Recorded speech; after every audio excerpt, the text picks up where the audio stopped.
বীজগণিতের মান নির্ণয়ের জন্য আমরা যদি x এর মান দেওয়া থাকে √3 প্লাস √2 অর্থাৎ ব্যবধান 1 থাকে সংখ্যার, তাহলে এই অঙ্কগুলো করার জন্য আমরা আগের ভিডিওতে দেখেছি যে এখান থেকে x প্লাস 1/x এর মান এবং x মাইনাস 1/x এর মান বের করে নেব।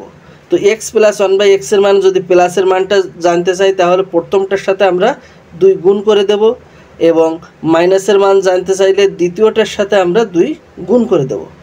প্রথমটার সাথে 2 গুণ করলে 2√3 হয়, দ্বিতীয়টার সাথে 2 গুণ করলে 2√2 হয়। এবার আমরা অঙ্কে চলে যাব যে x³ প্লাস 1/x³ এই অঙ্কটাকে আমরা যদি করতে চাই x³ প্লাস 1/x³ এর সূত্র আমরা ব্যবহার করব এইভাবে যে প্লাসেরটা দেওয়া থাকলে প্লাসের যে মান দেওয়া আছে 2√3 এর হোল কিউব, যেহেতু আমাদের এখানে কিউবের অঙ্ক সুতরাং হোল কিউব দেব, মাইনাস আবার 3 এটা মাইনাস দেব, যেহেতু এখানে প্লাস আছে তাই আমরা এখানে মাইনাস ব্যবহার করে তাহলে 3 ইন্টু কিউবের অঙ্ক বলে 3 আর এই 2√3 আবার দেব। তাহলে আমরা কি করলাম, কিউবের অঙ্ক থাকলে প্লাসের যে মানটা যেহেতু প্লাস আছে তাহলে প্লাসের মানটাকে আমরা কিউব করব। এবার এখানে প্লাস আছে বলে মাইনাস দেব এবং কিউবের অঙ্কের জন্য 3 দেব এবং ওই মানটাকে আবারও লিখব। তাহলে এখানে 2কে কিউব করলে 8 হয়, গুণন এখানে 3কে কিউব করলে 3√3 হয়,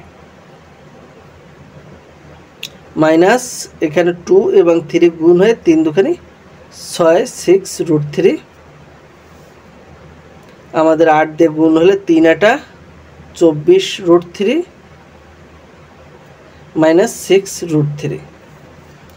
তার মানে যদি আমাদের 24টা √3 থেকে 6টা √3 বিয়োগ হয় তাহলে 18√3 থাকে। আবার আমরা যদি মাইনাসেরটা করতে যাই তাহলে আমরা মাইনাসের মানটাকে ব্যবহার করব। তো মাইনাসের মানটাকে একইভাবে ব্যবহার করব যে 2√2 দেব, তাকে যেহেতু কিউবের অঙ্কতে কিউব দেব এবং এখানে মাইনাস আছে বলে আমরা সূত্রে এখানে প্লাস ব্যবহার করব এবং কিউবের অঙ্কের জন্য আমরা আবার 3 দেব ইনটু ওই মানটাকে আবার বসাবো। তাহলে কি হচ্ছে, আমাদের 2কে কিউব করলে 8 হয় এবং √2কে যদি কিউব করা হয় 2√2 হয়, আর এখানে 2 এবং 3 গুণ হয়ে 6√2 হয়। তাহলে 8 দুখানি 16√2 প্লাস 6√2, তার মানে 16 এবং 6 22√2, অর্থাৎ উত্তর 22√2।